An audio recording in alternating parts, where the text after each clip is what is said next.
Hello, everyone. I'm Dave Rubenstein, Editor-in-Chief of SD Times, and I would like to welcome you to today's SD Times live webinar, Write a Year's Worth of Code in 8 Hours. That's right, that's not a typo. While you're pondering that, I have a couple of quick announcements to make. First, today's session is being recorded and will be available on demand on the sdtimes.com website for future viewing. Second, the presentation today will be followed by a Q&A. So if you have any questions at all, just type them into the chat tab on the right-hand side of your screen, and we'll get to as many as time will allow. So to answer the question, how do you write a year's worth of code in 8 hours? By using AI to automate unit testing. If you're going to shift left, unit test automation is key. If you have to allocate developers to write those tests, you're robbing Peter to pay Paul, because time spent on testing is not time spent on developing new features. Today, we'll look more specifically at how Java developers can benefit from using AI automation. Joining us to kick things off is Matthew Richards. He's the head of product at Diffblue, a company that offers tooling to automate the writing of unit tests. So Matthew, take it away.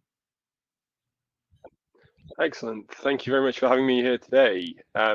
I'm, as Dave says, head of product here at Diffblue. I've been here for a couple of years. Prior to that, I spent 10 years at Cisco leading large, complex Java development teams. I have a background in C++. So I'm here to talk to you today about how unit tests are so important to help your organization move quickly. But as Dave mentioned there, how do we do that in a way where we're not robbing Peter to pay Paul? How do we make sure we can write enough tests to move quickly, but the cost of writing those tests doesn't become counterproductive? So we're going to talk about AI-assisted unit test automation. So step by step, I'm going to start with a recap on unit testing. What is unit testing and how does it help us to deliver software faster? I'm going to talk about the key two categories of AI. We all think about AI, we talk about AI, everything these days is solved with AI, but let's talk about what that really means and which forms of AI are used in different cases. I'm then going to talk about how Diffblue uses AI to automatically write code. In this case, writing a year's worth of unit tests in only 8 hours. I'm then going to give you a quick overview of the product. We're going to jump into IntelliJ. I'm going to jump into GitHub and show Diffblue cover in action, and then we'll have plenty of time for Q&A. If you've got questions, please feel free to post them in the panel as we go. So our customers tell us that we are shipping fast and we want to make it faster. It is about speed. The quicker and faster you can release means you can release more often, which means you can respond to your environment quicker. And that might be opportunities that you need to respond to quickly. You need to release a feature to win a deal. You need to release a feature to remain competitive. You need to release a bug fix quickly that's maybe hindering you with a customer. So being able to ship fast is necessary in our modern world to be able to compete. But also a company that's able to ship faster is a company that must have good quality practices in place. Shipping fast is a byproduct of knowing that your code quality is high and knowing that you have the procedures, mechanisms, and pipelines in place to ensure that you trust the software that you're shipping. So I talked today about how unit testing helps you move faster, but it's also about how we can write better quality code and reduce the number of regressions making it into the field. So we all hear about this in terms of shifting left. So a recap of how unit tests help us to shift left and what shifting left is all around. So bugs cause delivery of software to slow down for so many different reasons. We've all been in that situation where a bug has got into the wild, a customer has found it, we know that we have a bug, but we have no idea where that bug was introduced, and we have no idea where to fix it. So bugs that are making it into the field can take hours, days, weeks, months. I had one bug that took over a year to track down. We ended up having to build debug builds, give it to the customer, wait for a memory leak to manifest itself, and that took a year. And that's not extreme. We know that that happens. So we need to stop defects getting into the field, because even though we know we have a defect, we don't know where that defect has manifested. we don't know where to fix that defect. Then we have to go through the whole process of bringing it in-house, making the repair, testing it, validating it, giving it back to the customer, and then waiting for the customer to have that confidence that the bug has been fixed. So we're trying to avoid bugs in production. We're avoiding regressions. As we shift left, further away from production, the time it takes to find and fix defects reduces. So if we can find that bug before it makes into production, we're chopping down the time it takes to deal with that defect down to hours. So this is generally done in some sort of integration testing. At the point of integration testing, though, the developer who wrote the code has already moved on to the next job. That developer's forgotten about the code change, they've moved on, and the QA engineer is running that integration test and maybe catches a bug. And maybe that integration test, they're running that for maybe 20, 30 different developers have all contributed code changes that day. How do they know which developer has actually introduced the defect? So integration testing is much better at catching defects than letting your customers do it. But actually knowing who introduced the defect is still a problem. And then even then, you track down who you think has caused that problem. You go to that developer and you say, hey, I need you to stop doing what you're doing, have a look at this piece of code that you wrote for me yesterday and fix it. That developer's moved on though. They may have already written 3 or 4 other pieces of code since then. So that developer is context switching. They're having to stop what they're doing, go back to what they were doing before, recall exactly why they were implementing something, what the exact behavior was that they wanted to implement, and context switching kills velocity. So we need to go further left. We need to keep the responsibility for finding that bug on the developer desktop at the time that they write that code. So the developer doesn't move on to their next job until they have caught all the regressions and fixed them whilst it's still in their hands. So unit testing is all about bringing the responsibility for testing to the desktop, and unit tests are a great mechanism where developers can write those tests and validate that functionality themselves. So unit testing is speeding up your software delivery for so many different reasons, but ultimately the thing that kills productivity more than anything is the huge amount of switching back and forth, context switching, as we're trying to understand why bugs exist, who introduced them, and how to fix them. So as well as shifting left, the other thing that unit testing does is it gives us precise information about regressions. So an integration test is testing an end-to-end behavior. It could be testing a whole API flow from the front end of your application all the way through the database, all the way to remote services. So when something goes wrong, you know that it has gone wrong, but you don't know where it has gone wrong and where to fix it. Unit tests are testing every single method very precisely. So when a test fails and you find a regression, you know exactly, and we say surgically, where that defect needs to be fixed. And then finally, because unit tests are describing every single behavior of every single method in your application, the unit test itself is documentation. A developer can read a unit test before they make their code change and understand exactly what the behavior of that code is before they've changed it. So they're not having to work out, what does this piece of code do that I'm about to change? They don't have to guess and take risks. If they can just read that unit test or that suite of unit tests for the method under examination, then they can make that code change with much lower risk. They can move quicker and it's less risky because they know the context of the code that they're working on. We've seen this all the time with legacy code. You pick up a piece of code that was written 5, 6 years ago, you have no idea what it does. You spend half the time of actually working on that piece of code just understanding what it does to begin with. So let's talk about what is good unit testing. So I've lived in the unit testing world for long enough to see great unit testing and really poor unit testing. Great unit tests are unit tests written by the developer when they make the code change.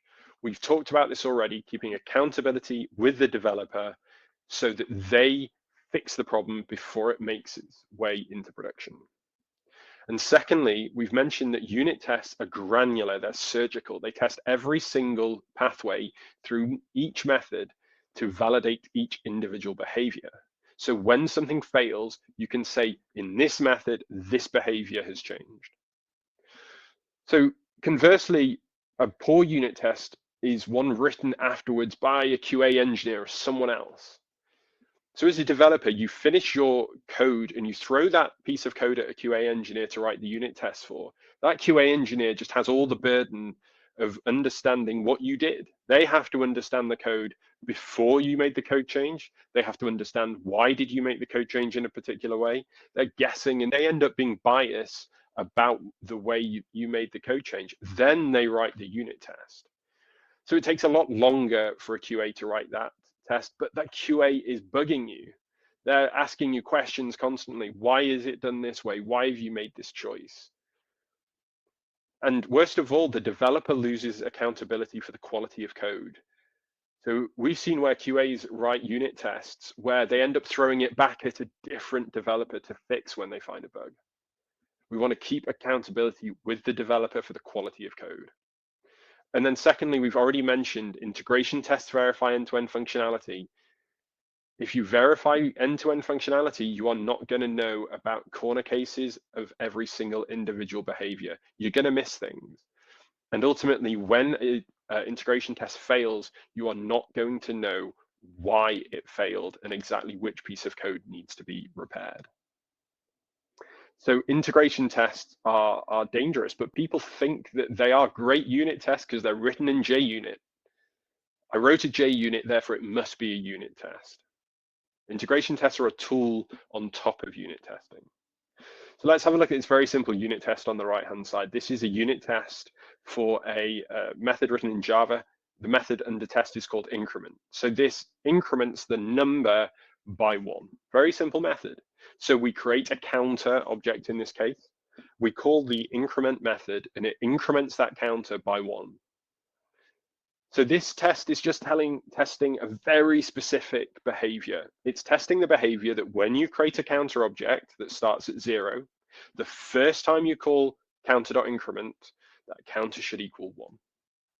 It's very simple, but it's very granular. And if someone messes up and they regress the behavior of increment, this will be able to catch that. An increment might be a big complex piece of business logic, and this individual behavior might be used thousands of times across your application. So unit testing, though, takes a lot of time to implement. Our research from surveying software developers tells us that people spend anywhere between 25 and 50% of their time writing unit tests. That's a lot of time. A quote here, we end up spending more time writing unit tests than we do actually writing business logic. So unit testing is not as simple as just do it. We need to know that the unit testing that we're doing is valuable. We need to know that we're unit testing the right things. We're not writing too many unit tests. We need to make sure that we are balancing unit tests with our ability to deliver features. And this is called the unit test velocity paradox. So there's other things about unit testing that we need to consider as well as the time we're spending on writing unit tests. How do you actually know that the unit testing you are doing is valuable? So here we've got a distribution, typical application where we see all the code here. The curve is showing us that we have a large quantity of low complexity code. So this is code that has maybe one or a few pathways through it. And then a small tail of very complex code. This might be your core business logic, a state machine, something that is very complex for a human to actually write and very complex to unit test. So we give ourselves targets. Companies use unit test coverage targets as a way to tell a developer, this is how much unit testing I want you to do. So when that developer is writing some code, she can come back and say, yeah, I've hit my 75% code coverage. Everything's good. We're confident that we've mitigated the risk and my project is safe from regressions. But in this example, we've tested to 75% code coverage. 75% of the lines of code have been tested. But what about this risky bit at the end? We've tested only the lowest complexity code because it's easiest to test. We've not tested that complex functionality. We've not tested that big gnarly state machine that's at the core of your business functionality, the piece that's really hard to test, that took developers a long time to get right in the first place. So when that thing on the right goes wrong, we're in trouble. So code coverage is not the answer to knowing that you've got good quality code and that you've reduced risk. It's more complex than just the number. And I'm going to show you an extreme but real example of this. Let's go back to that piece of code we looked at before. So we're testing our increment method. Code coverage, as I say, is a measure of how many lines of code have been tested. In this test method, the coverage actually occurs when I call the .increment method. So it's at this point that my coverage calculation says, yep, I have covered 100% of the behavior of this method. It's at this point that I get the confidence that I have tested the code. But what coverage actually means is not that 100% of the lines of code have been tested. It's that 100% of the lines of code in this pathway have been called by the JVM in this case. So 100% of that code has been executed. The test part of this is actually the assertion. It's where we look at the result of the JVM running that piece of code, and we actually say, is the answer what I expect it to be? So let's imagine an extreme but real world situation where I'm just going to delete that assertion altogether. Now I've still got my test. I'm still calling that code. I'm still executing 100% of the code for this behavior of the method under test, but I'm never asserting what the behavior should be. I still get the code coverage. SonarQube and coverage tools, Jacoco will all tell me you've got the coverage, you're safe, but you're not. This will never catch a regression. And you may say this is extreme. What developers don't write assertions? But what if you've got a number of assertions? What if you've got 4 or 5 assertions here and you forget one, you miss one, you're biased towards what you wrote as a developer and you forget that there's a corner case? So it's not about writing no assertions, it's about writing either incorrect assertions, missing the assertions, or being unintentionally biased towards particular behaviors. So again, even getting coverage, even for the highest complexity code, is not necessarily meaning that you are going to catch regressions. So how do we solve this problem? We're going to change subject slightly here. We're just going to talk about AI for a couple of minutes. AI, as I said at the start, is something that we hear about all the time. AI is going to solve every problem every customer has. And everyone has this idea of what AI means. So I'm going to explain AI by breaking it down into 2 different types of AI. I'm going to tell you about the type of AI that you probably are thinking about. And I'm going to tell you about a second type of AI that is used equally as much, but people generally don't think about it. And this is really important. It's actually the second mechanism that we use when we want to use AI to write unit tests. So let's have a look at the 2 typical groups of AI. We have supervised and unsupervised methods for AI. We're going to look at this by comparing 2 different products from Google. On the left, we've got Google Photos. So this is the search engine where you type in that you want a picture of a bus and you get a picture of a bus. You get a whole page of pictures of buses. This is a supervised method. An unsupervised method is, for example, the Google application AlphaGo that plays the game Go automatically. We'll talk more about Go in a second.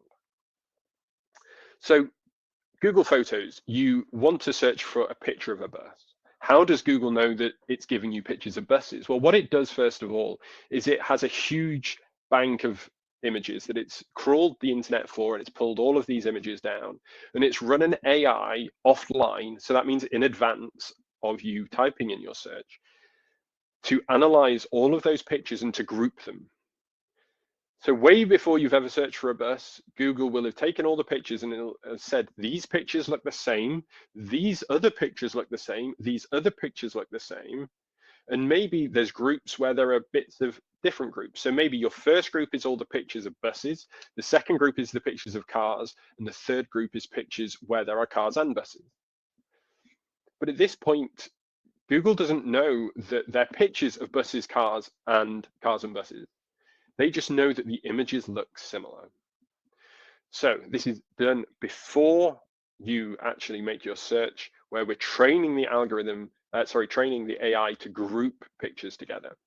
We still need to know their buses though. So what we do is we find metadata for those pictures that could tell us what's in the picture. So this is called labeling. This is where we discover that some of those pictures in the first category are of buses. So if pictures 1, 3, 5, and 7 are buses, and we know they're buses maybe from the name of the image or from some metadata on a web page that we got the image from, we can infer that images 2, 4, 6, and 8 in the same category must also be buses because they look similar. So we have trained our application to group these together, and we've labeled the pictures so that we know what they are. This requires a huge amount of computational effort because we're doing all of this in advance. We're grouping as many different combinations together. What if we have some birds in that pictures as well? Well, we have to group all the pictures that have birds together. And we've got unlimited sets of groupings of pictures here. So we're looking at an infinite set of combinations of data here. And the rules are infinite as well, is that there are infinite numbers of different types of things. Fourthly here, a supervised model is generally always learning. So if you then search for buses the following week, you're going to get different answers. And that's because the AI has learned. The AI has maybe got better at determining what a bus looks like, but may have also got worse. It may also have a bigger data set to analyze. So there's more pictures that it's pulled in over that week. So we get a different answer every time. That's okay with Google Photos. We're cool with that. That has really catastrophic effects in certain fields, though. For example, in a highly regulated environment, finance, AI stock trading, for example, you need to know in certain fields that the answer you're getting is going to be the same every time. You have to justify why did the AI make that choice. So determinism is important in some situations, not in others. And then finally, it's biased towards the inputs.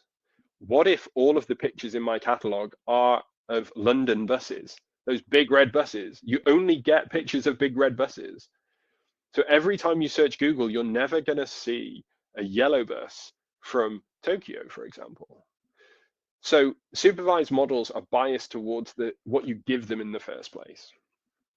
So supervised methods work really well for certain situations.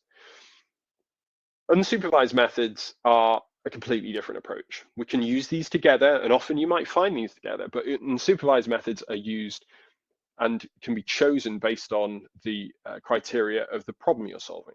So Go is a game, one of the oldest board games in existence. Go is a Chinese board game that was invented 2,500 years ago. This game has got 2.1 times 10 to the 170 moves. So chess has got 10 to the 120 moves. So Go is pretty much infinitely more complex. But AlphaGo is an AI that can play Go and beat a world champion. AlphaGo, when it is playing against that world champion, has never played Go before. AlphaGo does not do any learning ahead of schedule. Ahead of the game. So it's learning Go for the first time that it plays.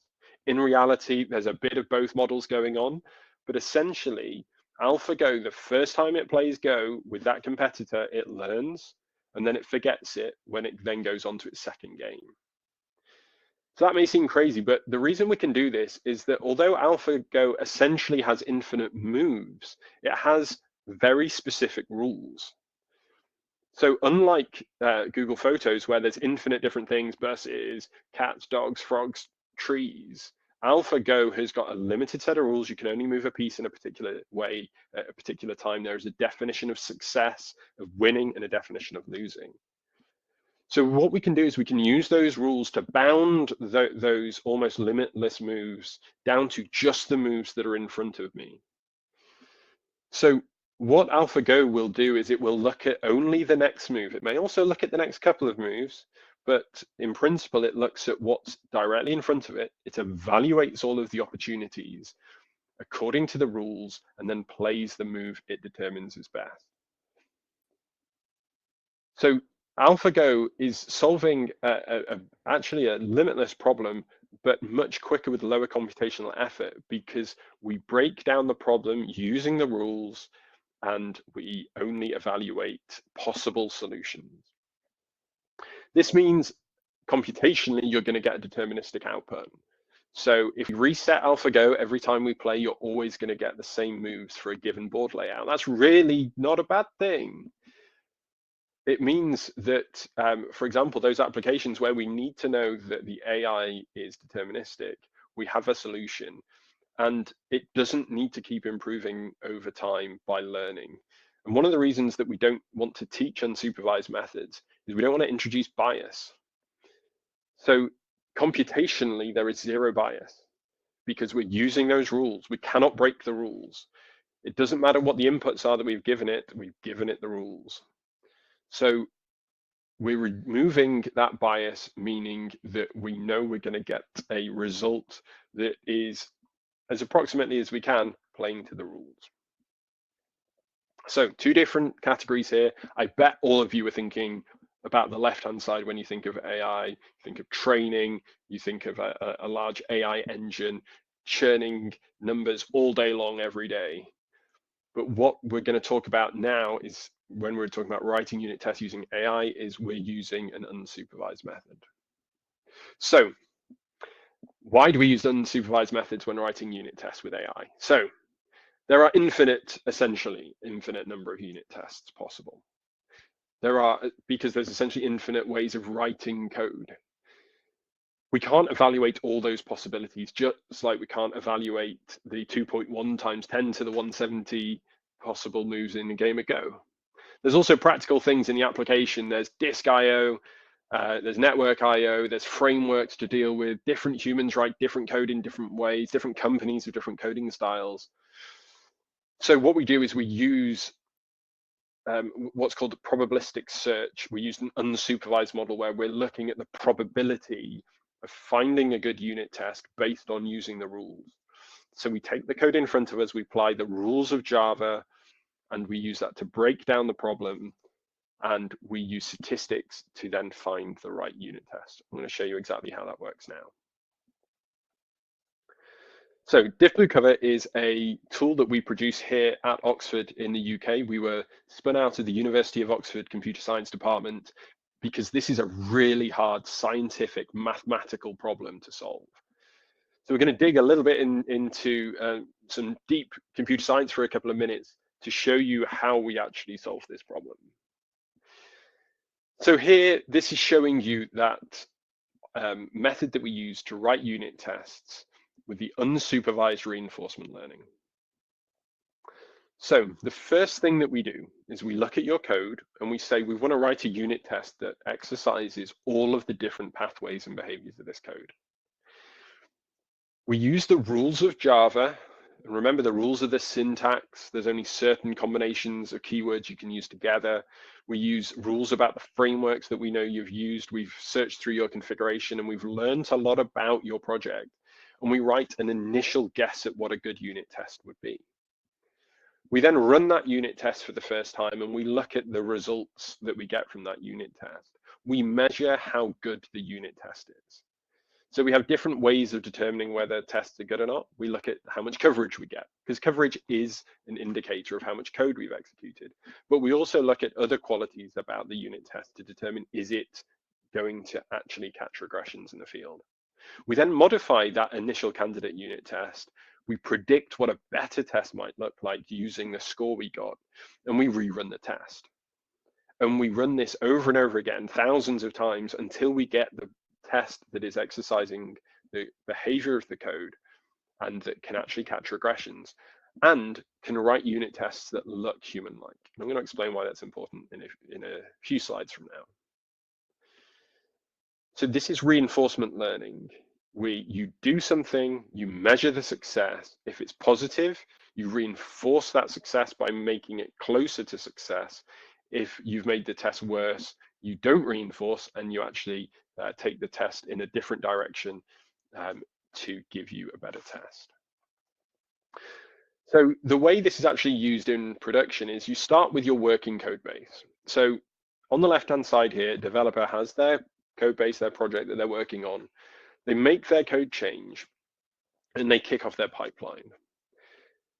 When they run the tests, though, they actually run the tests that were written before they made the code change. So Diffblue has already written a set of unit tests that describe the behavior of every piece of your code before you made the code change. So when you run those exact same tests after your code change, they'll be able to tell you about how your code change changed the behavior of your application at the most granular level. So you can then look at those test results and determine, did I change the code in the right way? Or have I made a mistake and I need to go and fix a regression or an incorrect behavior? Once you're happy that every single behavior is correct, your code change is approved, and we update the working code, we push back our unit tests and your code change back to your repo ready to protect the next developer. So here's an example of a Diffblue unit test. So this is a unit test that's testing the uploading of a file to an Amazon S3 bucket. This is one very specific behavior. I'll challenge anyone to spot that this was written by a machine. The only thing that tells you that this was written by a machine is that a human would have taken about half an hour to write this test for the first time, because they're Googling, they're on Stack Overflow, how do I unit test uploading a file to an Amazon S3 bucket? They're trial and error writing this unit test. They're modifying the assertions, trying to get them to work. They could end up writing a unit test that doesn't actually exercise the behavior, but that would have taken them half an hour. So you can tell it was written by a machine because it only took us 1.6 seconds. So this unit test has been written quickly. It's human-like because you need to understand what this test is doing. We talked about how unit tests are documentation. They help you understand the behavior of your code. And then finally, we know that this test is exercising the behavior because those assertions were written by AI that are validating every behavior. There's no bias from the human here, making a mistake of missing an assertion or biasing an assertion. We have written all the assertions that describe all of the side effects of this method call. So we've written it quicker and more accurately. So in the real world, Goldman Sachs used this on an example project, a small project that they gave this a go with, and they found that we'd written a year's worth of code in 8 hours. And that's where the title of this talk comes from, is that in the real world, our customers are using this to accelerate their software development. And for them, we wrote enough coverage to double their coverage with high quality tests that are testing every single behavior, that are going to catch regressions. And we did what would have taken a senior developer a year to do. We did that overnight. So let's have a look at Diffblue in action. So Diffblue comes in 2 different flavors. So we have an IntelliJ plugin for use by the developer on the desktop. Then we have a CLI version that is most typically used in a CI pipeline. So we're going to jump here to IntelliJ. I'm just going to give you a very quick look at this. We have our plugin installed, and you can see next to each method of my application, I have a Spring application here, a small science flask from chemistry class with a green plus. We can click on that flask to write tests for this method. So there are various pathways through this method, and you can see once we do this, I prepared one here earlier, we go through, we write tests for the different pathways, and in this case, we've written 4 tests. So this allows you to write code as you're developing on the desktop. As well as this, we have our CI pipeline tool. So this is using the CLI version. Here I'm showing it you in GitHub, but this works the same in Jenkins or other build pipeline tools. By running in your pipeline, it means that we are running consistently in the same way for all of your developers. So if you've got a team of 100 developers, you know that because we're in the pipeline, every developer is getting the same treatment. We're able to also enforce policy. So you can say, I'm only going to allow this code change through if Diffblue has done these particular activities to the code. So here you can see that I've made a code change. I've added a new method to this module. You can see my code commit. Diffblue has then run, we've updated the, run the existing test, and we see that they fail. That tells us that my code change has changed the behavior of the existing code. So I should go and inspect that, find out why have I actually ended up changing the behavior of the code. I only added a method. The other thing is Diffblue has run and updated the unit tests.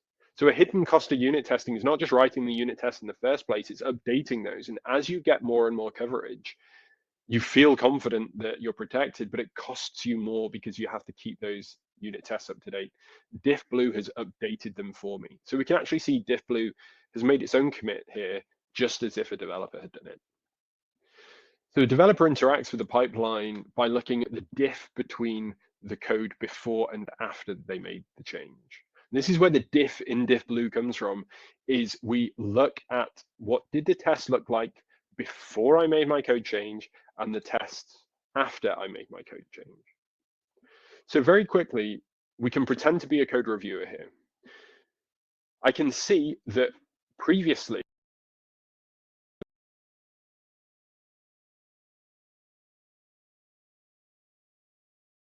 the test in a particular way. So we've created the objects as required, and we've called the method under test to test a particular behavior. And we see that before I made my code change, we were asserting that when I call the method in this condition, the return value is 0. But now, because of my code change, the exact same conditions lead to a different result. So this is telling me when I call the same method in the same conditions as before, I'm now getting 20 returned. This could be a regression. I could have accidentally refactored something incorrectly and got a different answer. I've surgically found that there is a regression and exactly where to go and fix it. I know the regression is manifesting in the take from balance method, and I can see exactly which part of the behavior has changed. And Diffblue's just shown me that without looking at test results. I see the diff between the before and after behavior.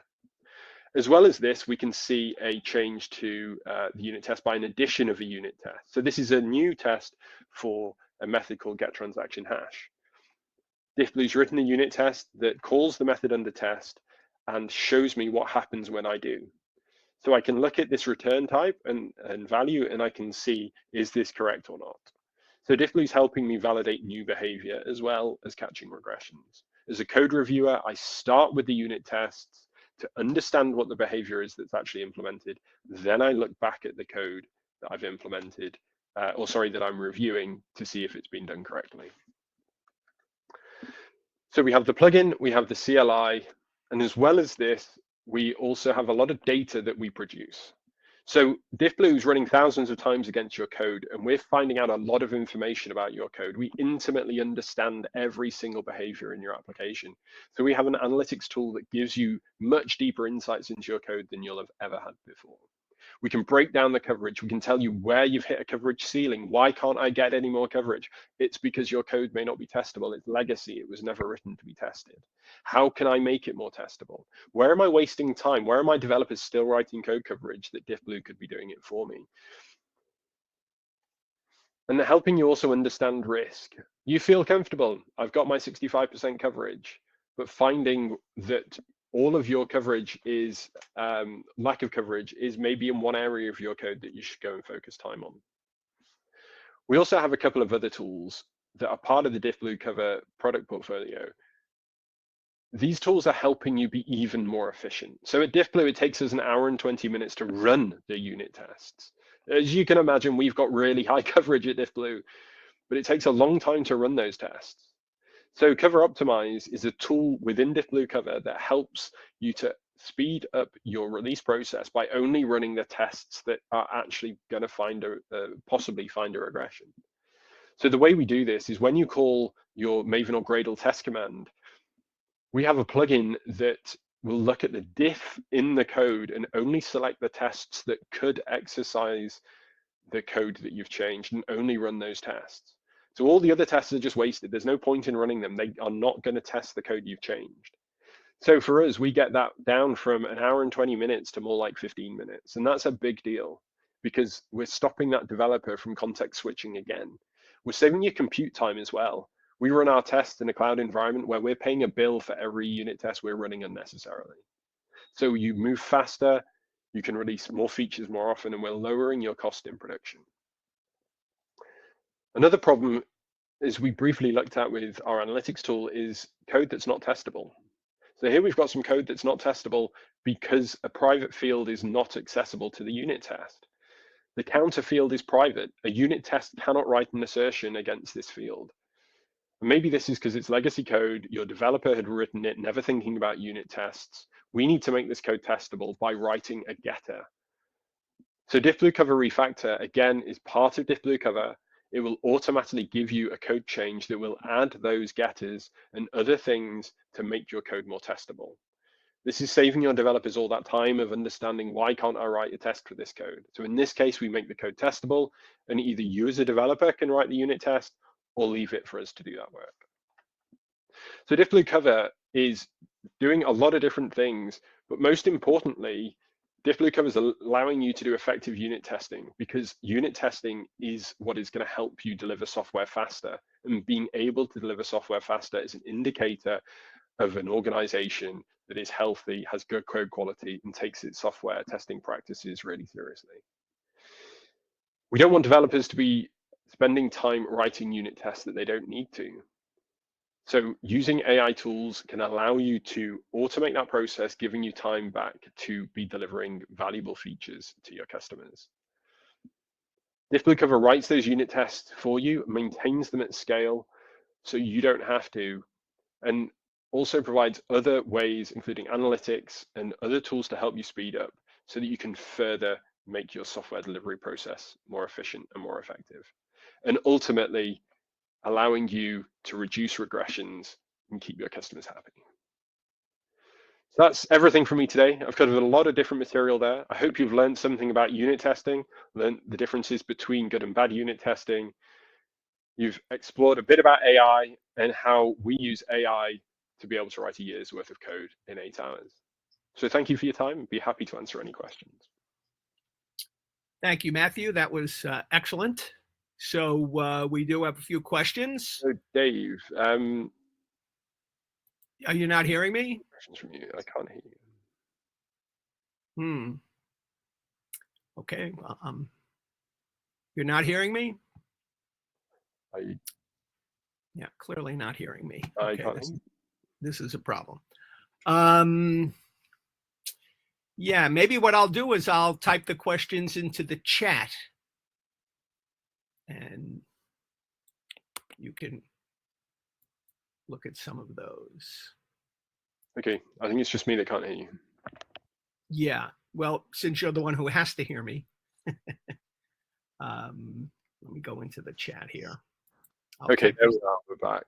Sorry about that. Can you hear me now? I think I must have had you muted somehow. I do apologize. Sorry, Dave. Are there any questions? No problem. Yeah, just a few that have come in. One of the questions is, can Cover integrate with CI tools other than GitHub? Which we know you showed GitHub, but can it work with others? Sure. Okay, great question. So Diffblue Cover in the CLI version is just a CLI package. So you can call us just like you would call Maven. So you can script us into any CI pipeline, any sort of build script. So GitHub, GitLab, Jenkins, anything that you can script a tool that's running in CLI. Sorry. Mm-hmm. Excellent.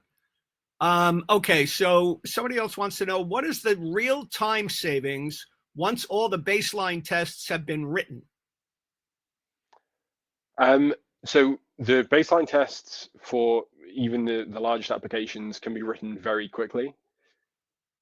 Your real-time savings then are a function of how many hours were you spending writing unit tests versus how much time are you now spending writing unit tests? Because actually running the test update operation is very quick. So for a typical code change in CI, Diffblue could create those tests maybe in just a couple of minutes. So the change really is, instead of you spending 40% of your time writing unit tests, you're spending all that 40% you're getting back. That's a 66% increase in performance, in velocity. That's fantastic.